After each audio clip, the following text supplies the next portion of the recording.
안녕하세요. 부동산 서포터 솔티입니다. 저는 지금 1대1 카톡으로 1200명이 넘는 구독자분들의 고민 상담을 해드리고 있는데요. 이제 막 부동산 혹은 경매 공부를 시작했거나 공부를 한지 오래된 분들 모두 공통적으로 가지고 있는 고민이 하나가 있습니다. 바로 입찰을 한 번도 못 해봤다는 겁니다. 이제 막 공부를 시작한 분들은 뭐 그럴 수도 있습니다. 라고 제가 이야기를 드리지만 공부를 한지 좀 된 분들 중에서 아직 입찰을 한 번도 못 해본 사람들이 꽤 많다는 것은 저에게도 놀라운 사실이었습니다. 책과 강의는 많이 보고 들어서 지식은 많은데 그것을 활용하고 있지 못했습니다. 이런 문제는 왜 발생할까요?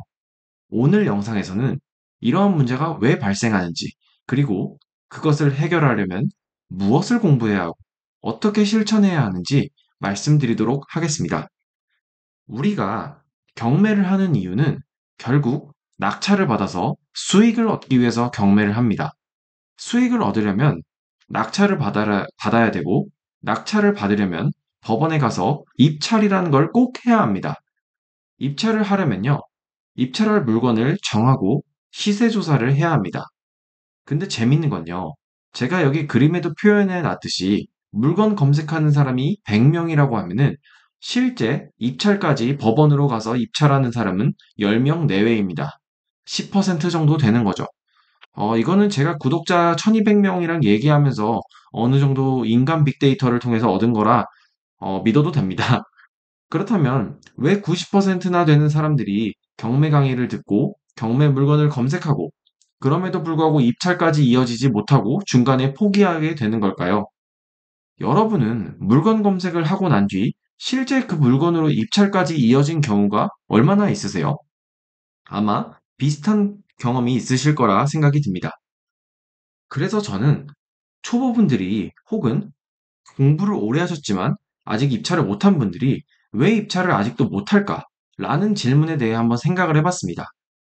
구독자분들 중에 경매 초보, 그리고 공부는 오래 했지만 아직 입찰을 못한 분들의 공통점은 아래와 같았습니다.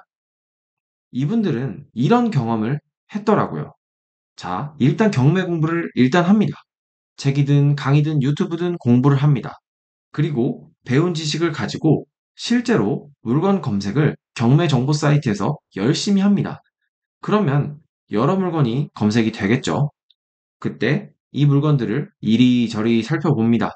그 물건을 살피다 보니까 그 지역에 대한 호재도 궁금해지고 그 지역에 대한 현재 시세도 궁금해지고 또 이 단지가 가지고 있는 특징들도 궁금해져서 호갱노도 들어가 보고 아실도 들어가 보고 또 블로그에서 여러 정보들을 검색하기도 합니다. 이러다 보면 어느새 경매 물건 검색만 3, 4시간째 하고 있게 됩니다. 실제로 입찰을 위해 필요한 정보는 수집도 못했는데 말이죠. 아마 경매 물건 검색을 하면서 이런 경험 한 번쯤 해보셨을 거예요. 그냥 물건만 검색하다 시간이 가버린 경험이요. 이런 경험을 하신 분들이 갖는 공통적인 의문이 있습니다. 이 아래 두 가지인데요.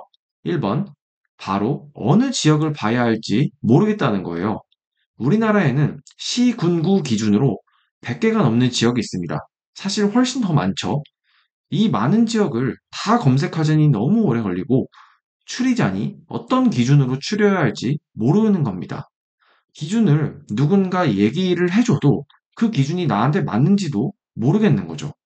근데 의문은 여기서 그치지 않습니다. 두 번째 의문이 있어요. 내가 뭐 지역을 내 주변에 있는 지역이든 아니면 누군가 추천을 해준 지역이든 어찌저찌 정한다고 해도 그 지역 내 경매 물건이 너무 많아요. 한 2, 30개 정도는 기본적으로 검색이 되는데 그렇다면 우리가 물건에 대한 기준이 없으면 그 물건을 모두 다 시세 조사하고 검색하고 권리 분석해야 합니다. 모든 단지를 검색하는 것은 시간이 너무 오래 걸려서 비효율적이에요. 그럼 어떤 경매 단지를 우리가 기준을 삼고 선정할지 이거에 대한 의문이 우리는 반드시 들게 된다는 거죠.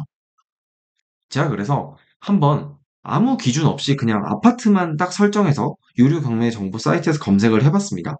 이렇게 아무 기준 없이 아파트 물건을 검색하니까 2233건이 나오네요. 그리고 보통 사람들은 아마 이런 결과값이 나오면 1페이지부터 그냥 쭉쭉쭉 그냥 볼 겁니다. 그런데 2233건이면요. 한 건당 1분씩만 봐도 2233분으로 약 37시간입니다. 하루가 넘는 거죠. 그리고 여러분 아시다시피 경매라는 건요. 하루가 지나고 다음 날이 되면 어떤 경매 물건은 없어지거나 기각이 되고 또 신규로 경매로 나온 물건들이 추가가 됩니다. 따라서 검색 기준을 우리가 확보를 한 다음에 물건을 필터링해야 실제로 물건 선정이 가능해지고 입찰이라는 실제적인 행동으로 이어질 수 있습니다. 그래서 제가 제안드리는 입찰을 위한 경매 물건 검색 로직은 이 그림과 같습니다. 우선 내가 가진 투자금을 확실하게 고정을 해야 돼요. 난 투자금이 대충 뭐 1억에서 1억 5천이 있어. 이게 아니고요. 나는 딱 1억 1천만 원이 있다. 이런 식으로 정해야 합니다. 이렇게 정해야 내 투자금에 맞는 지역과 물건만 탁탁탁 볼 수 있습니다. 심플하게요. 그러면 투자금을 우리가 만약 정했으면요. 이제 지역을 정하시면 돼요. 그리고 이 지역을 정했으면은 이 지역에서 검색되는 경매 물건이 여러 개가 나올 거잖아요. 그거를 다 검색하는 게 아니라요. 그 경매 물건 중에서 실제로 투자 가치가 있는 단지를 고르셔야 돼요. 그리고 그 단지의 경매 물건을 실제로 시세 조사를 다 하신 다음에요. 입찰가를 정하시고 법원에 가서 입찰을 하면 끝입니다. 이 과정을 계속 반복할 수 있어야 우리는 효과적으로 빠르게 심플하게 경매 물건을 입찰할 수 있는 겁니다. 물건을 먼저 찾은 다음에 그 다음에 어느 지역을 할지 어느 투자금에 맞출지 이렇게 하면은 효율이 떨어지게 됩니다.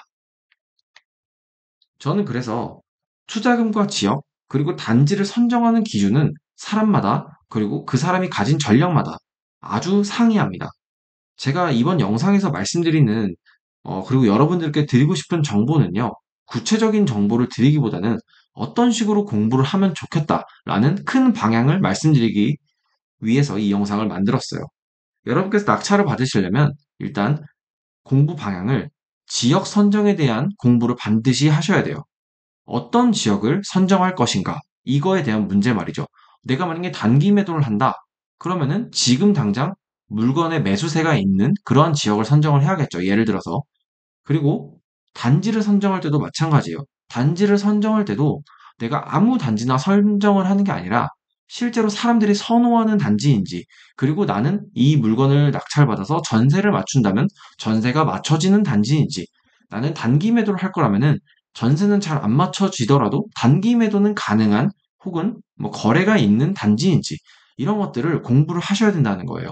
그래서 여러분께서 지역과 단지에 대한 기준을 만드시면은 이제부터 물건을 쫙 뽑으시고 그 물건에 대해서 시세 조사를 하시고 입찰가를 정하시고 입찰을 하면 끝입니다. 이거를 계속 반복하시면요. 여러분 낙찰을 받을 수 있어요. 근데 이런 기준 없이 그냥 유료 경매지에 계속 검색만 한다. 그러면은 그냥 세워라 내워라 하면서 시간만 흘러가는 거예요. 실제 내가 입찰을 위해서 필요한 시세 조사 그리고 물건 선정을 할 수가 없는 거죠. 그래서 저는 제가 오늘 이렇게 말씀드린 경매 검색 로직대로 검색을 하시길 꼭 추천드리고요. 그 검색 기준에 대한 공부를 여러분께서 미리 하신다면 한 달에 적어도 한 건의 입찰을 할 수 있습니다. 한 달에 한 번 정도는 여러분께서 입찰을 해야 10번 정도 입찰을 하면은 한 건 정도 낙찰이 된다고 하거든요, 보통. 10% 정도 되는 거죠. 그럼 우리가 한 달에 한 번 정도 입찰을 해야 1년에 한두 건 낙찰이 가능한 겁니다. 1년에 한두 건 낙찰을 해야 여러분께서 원하시는 자산 증식이 될 거예요. 자, 경매 초보분들이 낙찰을 못 받는 이유는 간단합니다. 입찰을 안 해서 그래요. 입찰하고 싶으세요? 그러면 지역과 단지를 어떻게 선정할지 공부를 하세요. 그리고 아직 입찰하지 못한 분들에게 제가 드리는 공부 방향은 지역과 단지에 대해서 다시 한번 기준을 검토하셔라. 이런 거를 제가 좀 제언을 드리고 싶습니다. 오늘도 영상 봐주셔서 감사하고요. 이 지역과 단지에 대한 기준이 좀 더 궁금하신 분들은 제가 앞으로 올려드릴 영상을 통해서 공부를 하시면 좋을 것 같습니다.